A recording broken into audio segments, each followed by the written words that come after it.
지금 오늘 우리들이 이제 좀 더 이야기를 하고 논의해야 될 부분들이 바로 이 부분에 있습니다. 그래서 후설에서 하이데거로 그런 다음에 사르트르, 그런 다음에 메를로 뽕띠, 이런 어떤 철학적 경향의 철학자들이 어느 한 철학자에서 연대적으로 이렇게 나열되어질 수 있는 게 아니라 서로 영향을 주고 영향을 받는 방식으로 하나의 거대한 현상학적 운동을 발전시켰기 때문에 어떤 면에서는 메를로 뽕띠가 그 후설의 현상학을, 특히 후설의 후기 현상학을 수용을 하고, 그런 다음에 궁극적으로 자기의 어떤 철학, 그 초기의 어떤 철학이 하이데거의 어떤 초기 철학 쪽으로 수렴되면서 그걸 다시 넘어서 자기 고유의 어떤 그 철학적 사유가 전개되어 있어요. 그래서 벌써 이 말 속에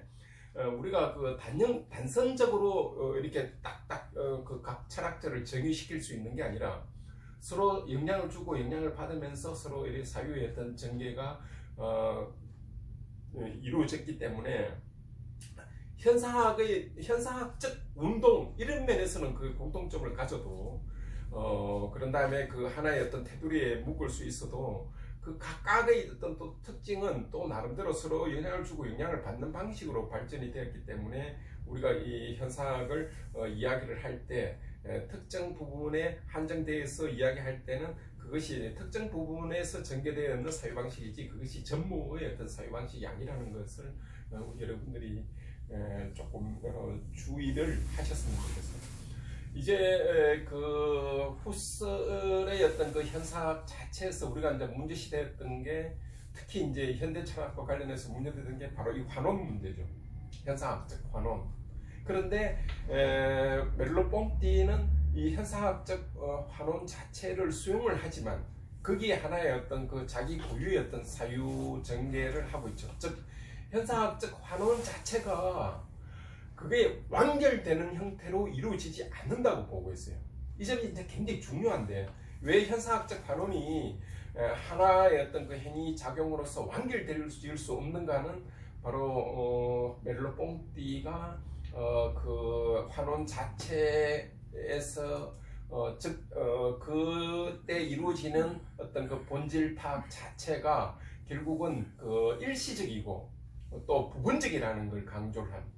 그 일시적이고 부분적이라는 말은 결국 무슨 말인가 하면은 결국은 어떤 그 인간이 처해 있는 어떤 그 근원적인 어떤 그 방식이 지각에서 온다고 보는데, 이 지각과 세계의 어떤 그 근원성이 그 환원을 통해서 일시적으로 다 완결된 방식으로 환원이 이루어지지 않는다고 보는 거예요. 그래서 그렇다고 해가지고 그 환원이 부족한 거나 혹은 그 잘못됐다는 게 아니라 그 환원 자체에 이루어지는 그 자체를 인정을 할 때 거기서 비록 어떤 사물의 본질이나 인간의 본질이나 의식의 본질이 드러나지만 그 못지않게 또 다른 어떤 그 사실성, 즉 그 지각과 맺어진 어떤 그 원초적인 세계에서 일어나고 있는 어떤 세계와의 어떤 그 상호 그 교류의 어떤 그 관계에서 오는 그 사실성에서 오는 그 사실성 자체에서 오고 있는 끊임없는 일시적인 어떤 그 환원회로 귀착되어질 수 없는 측면이 여기에 내재되어 있다는 거죠. 이건 다시 뭘 말하는가 하면은, 환원을 통해서 어떤 본질을 파악하고 본질이 드러난다 하더라도 그 본질이 완결된 어떤 형태가 아니라 끊임없이 다시 세계에 적혀있는 사실성에 근거해서 그 사실성에 의해서 다시 교정이 되고 다시 또 새로운 어떤 의미가 이루어진다고 보는 거죠. 이게 이제 메를로 뽕띠가 그 후설과 하이데거의 어떤 그 사유를 넘어서서 자기 고유의 어떤 세계로 들어가는 거예요. 그러니까 어떤 면에서는 그 후설에게 맞닿아 있지만 또 어떤 의미에서는 하이데거에게 맞닿아 있어요. 결국 하이데거에 맞닿아 있다는 말이 무슨 말인가 하면, 하이데거한테서 나타나는 그 세계 내 존재, 즉 우리가 여러분들 전번 시간에 우리가 공부를 했던 인간 존재 자체는 세계의 내에 존재하는 존재자다. 우리가 의식을 갖는다든지 과학적 생각, 사유를 한다든지 이런 모든 활동 자체는 이미 파생적인 거고, 보다 더 근원적으로는 세계 내 존재로서의 존재자가 세계에 적혀 있는 어떤 그 근원적인 존재의 어떤 그 방식으로 존재한다는 것. 그래서 우리가 과학적이나 아니면 호성적 어떤 인식 혹은 그 본질 파악할 수 있는 어떤 인식 자체는 일종의 그 파생적인 어떤 인식이고, 그것보다 더 근원적인 어떤 그 인식, 즉 세계 내의 존재에서 세계와 교류하고 있는, 즉 세계에 적혀 있는 방식으로 있는 게, 그게 바로 우리가 전번 시간에 했던 바로 조록의, 즉 관여의 어떤 그 방식이죠. 이 관여의 방식에서 이 세계와 근원적으로 근원적인 어떤 인식이 이루어지고, 여기서 이제 파생된 게 우리가 말하는 어떤 그 본질이나 혹은 과학적 인식이 나온다고 하이데거가 그렇게 파악을 했죠. 그렇듯이 멜로뽕띠도 이 지각에 근거해 있는 이 세계, 이게 바로 절대적 근원이라고 보는 거예요. 그래서 우리가 이제 좀 형이사학적인 언어로 규정을 짓자면은, 만약 후설 같은 경우는 우리가 초월적이라고, 혹은 하이데거 같은 경우는 초험적이라고 볼 수 있다면은, 이 멜로뽕띠 같은 경우는 내재적 초월, 이렇게 볼 수가 있어요. 이 내재적 초월이라는 말 자체는, 이미 이 내재적 초월이라는 것 자체는 이미 이 세계하고 자아하고 분리되어질 수 없는 거라고 보는 거예요. 즉 이 주체 자체는 세계의 한 부분이고, 또 세계라는 것은 결국은 주체가 기투하는 것이니까 이 세계하고 주체가 서로 다른 것이 아니면서 다른 방식으로 존재한다는 거예요. 이게 바로 멜로뽕띠가 그 지각 자체를 가장 근원적인 원초로 보는 그런 차원에서 후설과 하이데거의 어떤 그 고유한 어떤 특징들을 나름대로 어떤 종합해 특징이 있다고 볼 수 있죠. 우리가 이제 전통적으로 철학에서 특히 이제 우리가 이제 그 해겔 같은 경우, 이제 우리가 다음 강의에서 이제 집중적으로 다룰 수 있는 그 정신현상학에서 이제 이렇게 이야기가 나와요. 우리가 감각적 지, 그런 다음에 지각적 지, 그런 다음에 오성적 지, 그런 다음에 이게 이성, 그런 다음에 절대 정신으로 가는 이 각각의 단계가 하나의 어떤 그 인식의 어떤 그 고유 형태로서 작동하고 있는데, 그 각각의 인식의 어떤 원초적인 어떤 그 형태의 가장 그 첫 단계가 바로 이 감각지예요. 그러나 감각지는 이 지각지에 의해서 다시 수용되고 극복되어야 될 형태의 원초적 어떤 지식의 어떤 형태로 남아있는 거예요. 지식이라고 할 때는 이미 판단의 형식이 들어가 있으니까 이 감각인 것 자체에 이미 어떤 그 나름대로의 어떤 그 원초적 형태의 어떤 그 판단 형태를 추구해 되어질 수 있는, 그걸 해결식으로 하면 추상적 보편성을 지향한다, 이렇게 돼 있어요.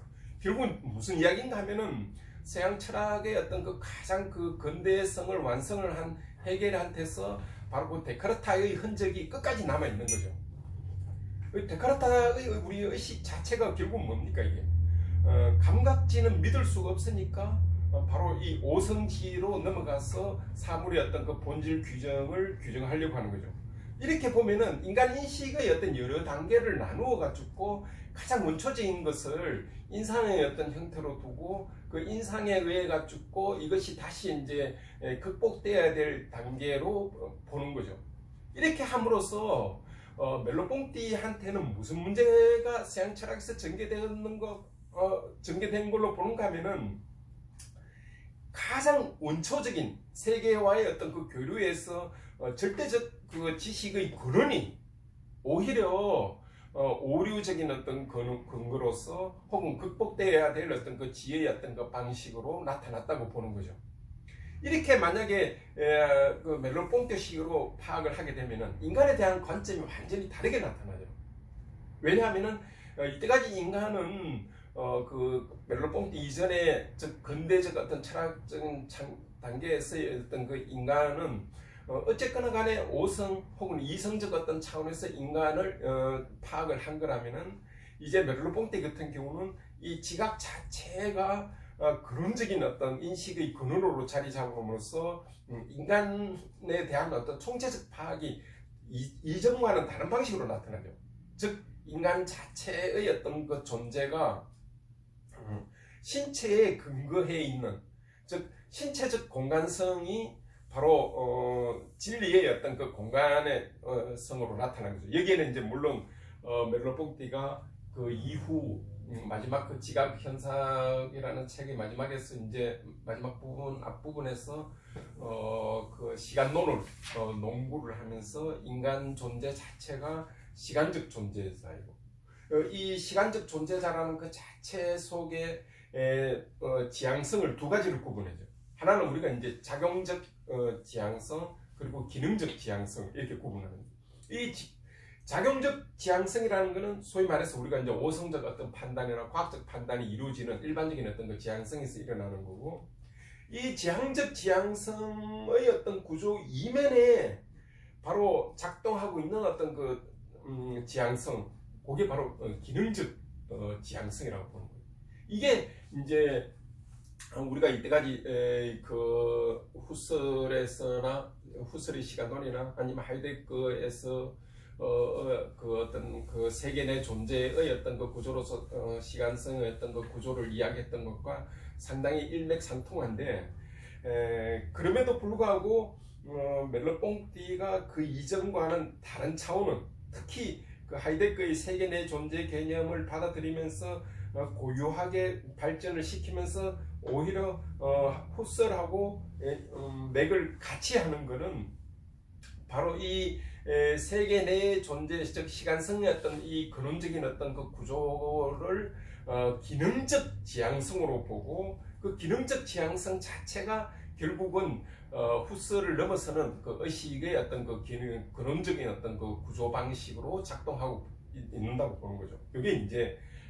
후설의 어떤 그 의식에로 환호를 시켜서 모든 것의 어떤 그 근원으로 보는 의식을 넘어서는 그 기능적 지향성, 이거는 바로 이제 신체적 구조에서 일어난다고 보는 거예요. 그래서 지각 자체를 그 신체의 어떤 구조의 어떤 그 핵으로 보고 이 지각 자체에서 세계와의 어떤 그 근원적인 그 교류, 근원적인 어떤 그 통일성이 일어난다고 점에서 후설을 여기는 물론 이제 전문적으로 들어가면 문제점이 있어요. 어느 정도로 멜로뽕티가 후설의 후기 철학을 진짜로 극복을 했는지 아니면 잘못 오해했는지에 대한 어떤 여러 가지 전문적인 그 학자들의 어떤 의견이 있는데, 그럼에도 불구하고 이 멜로뽕티의 어떤 고유한 점은 바로 이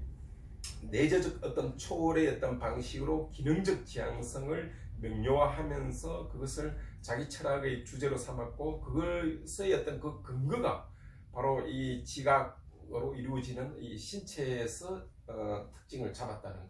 그래서 이 신체의 어떤 특징 자체가 종래에서 그 철학에서 이해되고 있는 그 인간 의식과 구분되는, 혹은 인간 의식의 어떤 그 파생적인 어떤 그 방식으로 즉 인간 의식에 의해서 파악되어야 될 어떤 걸로 이해된 어떤 방식이 그 신체로 이해되는 것과는 넘어서는 방식의 어떤 그 고유한 방식 이해가 멜로뽕티한테서 나타났다는 것. 이게 이제 멜로뽕티의 어떤 그 고유한 특징이고 이 의의라고 할 수 있어요. 그 이 점에서 이제 우리가 멜로뽕티의 어떤 그 신체성에서 일어나고 있는 그 구조를 우리가 이제 한번 논의를 해보면은, 우리가 신체라는 그 자체의 어떤 거를 일반적으로는 대부분 그 이해를 할 때 그 철학사에서나 혹은 그 심리학적이나 생리학적으로 뭐 이렇게 여러 차원에서 이 지각의 어떤 그 구조를 혹은 그것의 통일장으로서의 어떤 신체를 이해를 할 때 여러 방식으로 이해를 할 때 그 중에서 나타나는 것 중에 한 특징이 이제 행동주의죠. 비헤버리리즘 이런 형태로 나타나. 그러니까 그러나 비헤버리리즘의 어떤 형태가 신체의 어떤 그 특징이 아니라는 것이 아니라 신체의 어떤 특징을 비헤버리리즘 즉 행동주의로 그 그 귀착시켜서 이해할 때는 일종의 그 신체 자체를 객관화시켜서 고정화시켜서 파악하는 어떤 방식으로 이해가 되고 있다는 거죠.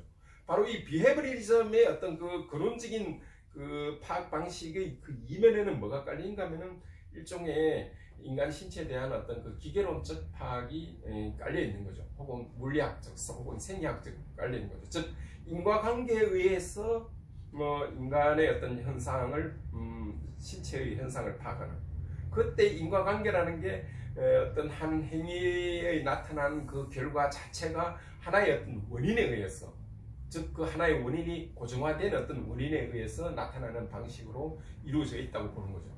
그러나 멜로뽕띠가 파악하는 어떤 그 신체는 오히려 그런 걸 넘어서는, 소위 말해서 그 지각, 우리가 어떤 하나의 어떤 지각을 볼 때, 어떤 현상을 볼 때 그 현상 자체에 나타나는 아주 복합적인 어떤 현상이 즉 나타나는데, 그게 굉장히 유기체적인 어떤 현상으로 주어진다는 거죠. 그래서 우리가 어떤 하나의 현상을 혹은 지각의 어떤 현상을 단순하게 인상으로 환원시켜서 파악되어질 수 없는 것은, 어떤 현상이 일어난다는 그 자체가 굉장히 복합적, 유기적으로 일어난다는 거죠. 가령 하나의 예를 들어가지고, 이제 여러분들 그런 예들이 많이 있지 않습니까? 그 어떤 그 병사가 전쟁터에서 그 팔 다리를 잃어버렸을 때, 그런 다음에 그 병사가 나중에 이제 수술을 하고 그 나중에 이제 그 사후에 겪게 되는 그 사람의 어떤 그 고유한 어떤 병적 현상이 환각지라는 게 있죠. 그 환각지라는 게 이제 어떤 건가 하면은 이거는 생리적으로도 설명이 안 되고 심리학적으로도 설명이 잘 안 되죠. 혹은 생리학적으로 설명하기도 하고 심리학적으로 설명하지만 뭔가 부족하죠. 그러니까 어떤 팔 다리가 하나 없는데 계속 그게 없어진 팔 다리에 대한 어떤 그 통증을 계속 느끼는 것. 이건 심리학적으로도 설명을 하지만 또 생리학적으로도 설명을 해도 뭔가 부족한 면이 이제 드러나는 거죠. 그런데 이거를 우리가 멜로뽕띠식으로 설명을 하면은 그 환각지에 대한 보다 더 설득력 있는 어떤 설명이 가능하죠. 그 이야기가 무슨 이야기인가 하면은, 우리 신체는 그 어떤 형태로든 세계에 정의되어 있다는 거죠.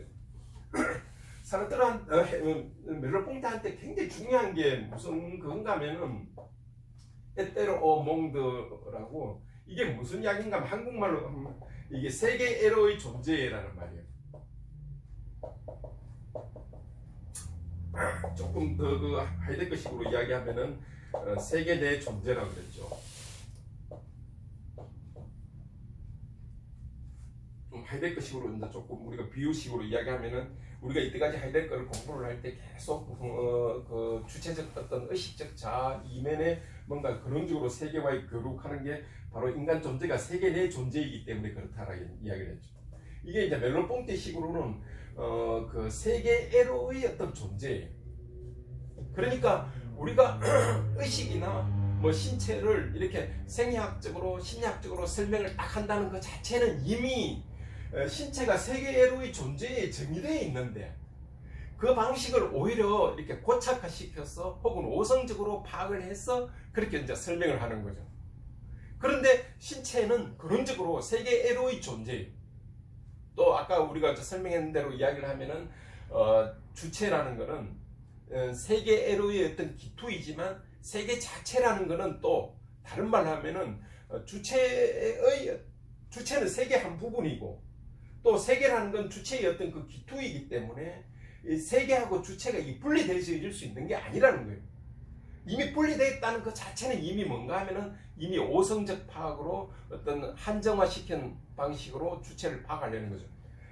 그 지각의 현상학에서의 어떤 그 멜로뽕띠의 어떤 설명을 그 다른 비유로 이야기를 하면은 강이 흐르고 있는, 우리가 강을 강이라고 할 수 있는 것은 그 흘러간 강도 이 강의 일부분이어야 하고, 또 그 어떤 발원지에서 흘러나오는 어떤 물도 이 강이 그거를 근원적으로 자기가 강으로서 갖고 있어야만이 비로소 강을 강이라고 할 수 있지. 그래서 강의 어떤 흐름이라는 말을 우리가 할 수 있지. 우리가 강의 어떤 강을 그냥 여기서 저쪽으로 또 계속 따라가가지고 강의 어떤 흐름이라고 이야기하는 것은 강을 어떤 현재 공간적으로 시간적으로 이렇게 분리시켜서 파악하는 오성적 파악에서 어떤 강을 파악하는 거라고 보는 거죠. 그래서 우리가 강을 강이라고 파악할 수 있는 거는 그 흘러가는 강도 완전히 흘러가서 더 이상 이쪽 강의 일부분이 아닌 것이 아니라 그 흘러가는 것조차 이 강의 어떤 일부분인 자기 본질인 것, 즉 흘러가고 있는 그 강일 대로 이해가 돼야만 비로소 흐르고 있는 어떤 강이 강으로서 이해가 될 수 있는 거예요. 제가 지금 설명해서 이해가 됩니까? 이 비유가.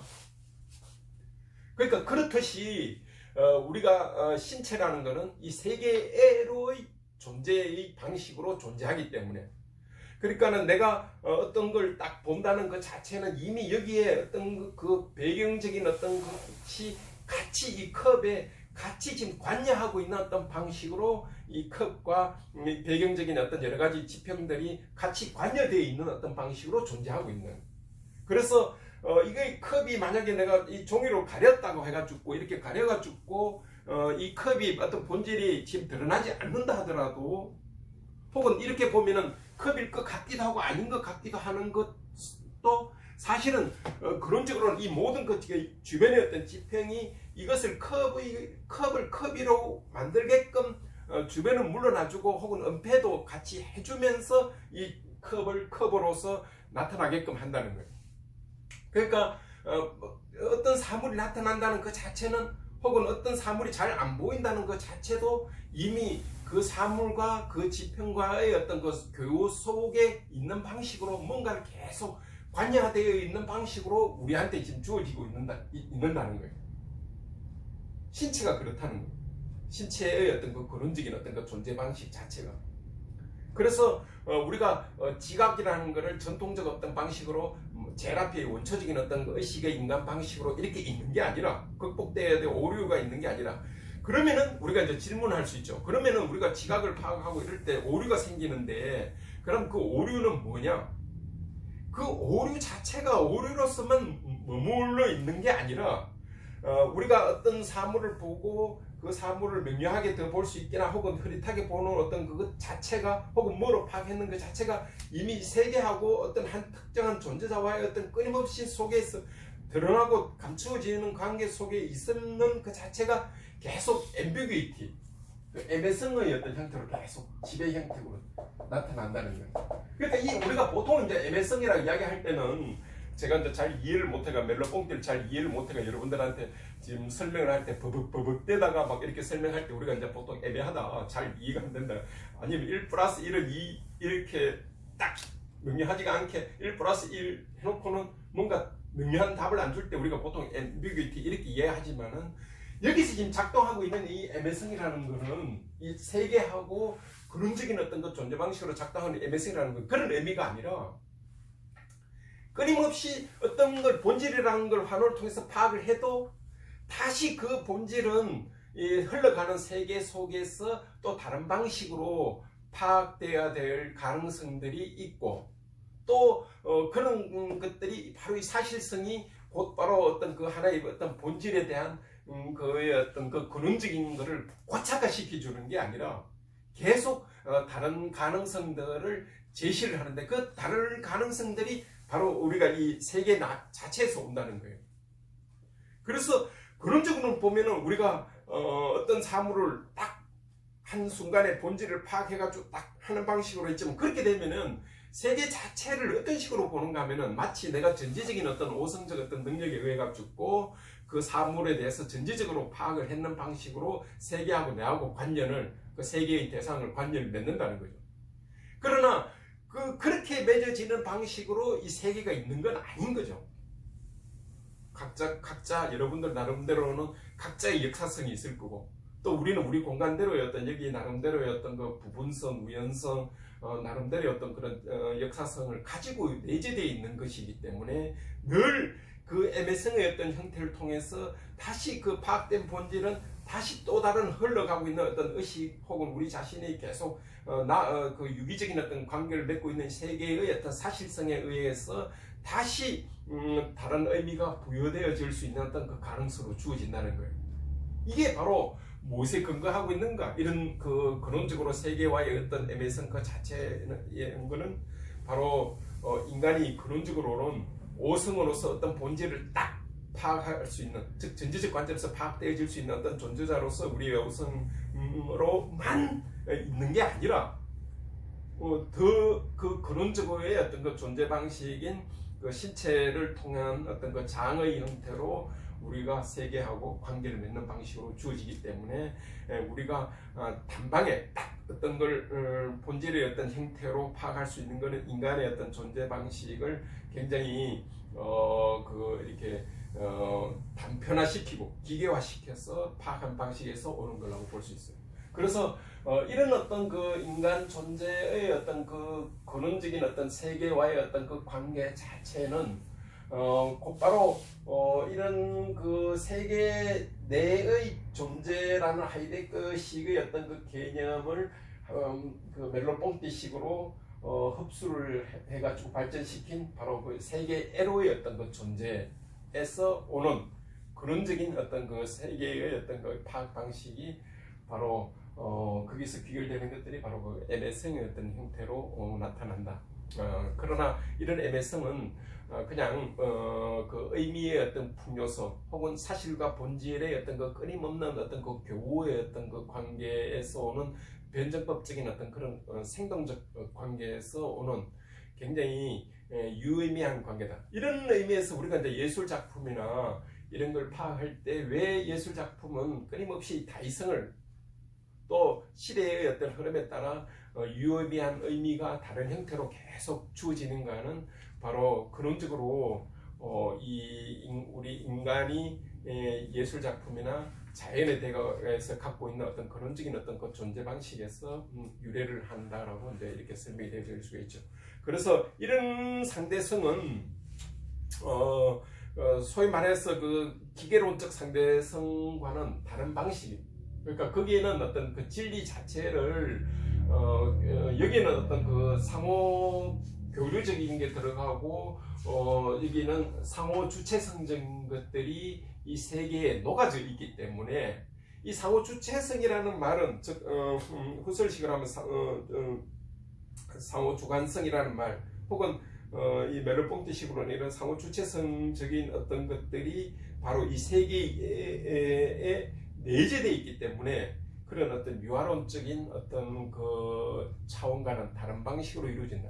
그래서 이럴 때 이루어지고 있는 어떤 그 상호 주관적인 거라는 것 자체 혹은 여기서 나오는 어떤 그 주체라는 것 자체는 세계에 이미 서로 이해되어져 있는 어떤 그 방식으로 교류하고 있는 데서 오는 주체의 어떤 그 상호 관계라고 우리가 이제 이해되어질 수 있죠. 그래서 단순하게 그 의식적 차원에서의 어떤 그 유화론적인 차원에서는 의식 자체가 세계하고 폐쇄화되어 있기 때문에 그런 차원에서 유화론적인 어떤 문제 제기가 되는 거라면은 여기서는 이미 신체를 통해서 세계와의 어떤 그 교류적인 어떤 그 관계 속에 있고 그래서 타자라는 것도 더불어 세계를 만들어서 공유하고 있는 공화하면서 만들어 나가고 있는 거기 때문에 의식론에서 제기되고 있는 어떤 유화론과는 다른 방식으로 자아의 출현이 나타난다. 그런 면에서 유화론적인 어떤 문제에서 혹은 후설적인 면에서 상호주관성 문제의 해결과는 다른 방식으로 상호주관성의 어떤 그 문제가 이 세계 에로의 존재에서 그 해명되어질 수 있다. 이렇게 이제 볼 수가 있죠. 그래서 우리가 이 멜로뽕띠의 어떤 그 의의는 이 신체를 통해서 종래의 어떤 그 철학적인 어떤 그 사유 방식, 즉 데카르타로부터 시작돼서 헤겔에서 완성되는 특히 정신의사에서 완성되는 그 감각에 대한 의식의 어떤 그 원초적 단계 그러나 그 부족한 혹은 그 극복돼야 될 어떤 단계로서가 아니라 오히려 우리 세계의 모든 어떤 그 지식에 대한 어떤 그 근거로서 근원으로서 이 지각에 근거해 있는 신체에서 세계와의 어떤 데서 그 발언하는 걸로 봐서 인간의 어떤 파악 방식 자체가 완전히 바뀌었다. 그런 다음에 유아론적인 어떤 문제도 의식의 폐쇄된 의식에서의 어떤 그와의 어떤 그 관계에서 논하는 것이 아니라 세계 자체가 이미 공 세계로 만들어 나간 타자와 의해서 공용하면서 만들어 나가는 세계에 있기 때문에 거기서 하나의 주체가 나오고 다른 주체가 또 다른 타자가 나올 수밖에 없는 그런 의미에서 상호적인 어떤 그 관계, 상호주관성의 문제가 해결이 되어진다. 그래서 멜로뽕띠의 어떤 그 철학 자체의 의의는 그 전통적인 어떤 그 의식의 이론을 궁극적으로 완전히 다른 차원에서, 즉 반데카르타적 차원에서 인간을 새롭게 파악을 했다는데 그 의의가 있을 수 있다고 이렇게 볼 수 있겠습니다. 예, 여기까지 하고 질문 잠깐.